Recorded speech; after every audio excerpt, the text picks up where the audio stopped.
Hi guys! It's been a while. Samahan nyo nga ako ngayong araw kasi magpipiknik kami. Pinili ko na nga dito sa loob kasi ang init sa labas. Tsaka alikabok yung aming dadaanan. Kasama ko nga pala yung mga pinsan ko, nanay ko, tas yung lolo ko. At yung tito ko na driver syempre. At eto na nga, papunta na kami sa piknikan. Ilog nga pala yung pupuntahan namin. Ito nga pala yung pinsan kong mailap, kaya pag nagustuhan ka niya, sulit-sulitin mo na. Ganito nga yung daan na dadaanan namin. Under development pa nga lang tong kalsada nila, kaya hindi lahat sementado.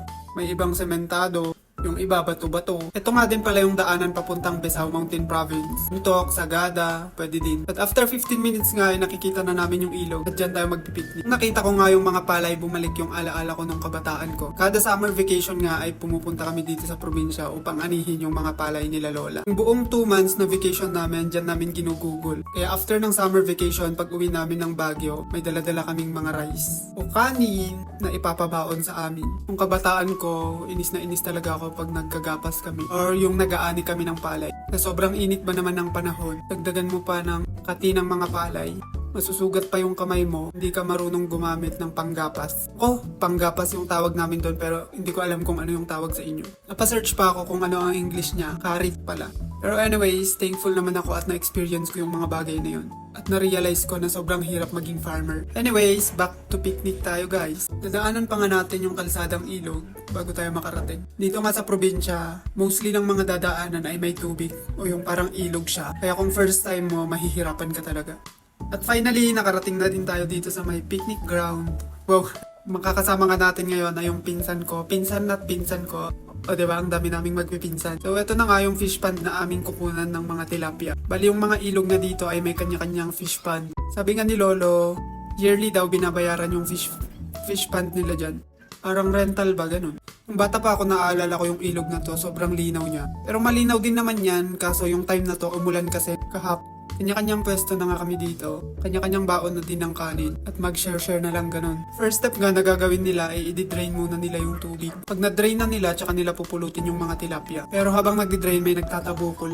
Ewan ko, tabukol yung tawag nila doon sa fish net. Masyado na silang madami doon, kaya ang toka ko for today's video ay mag-video. Uy!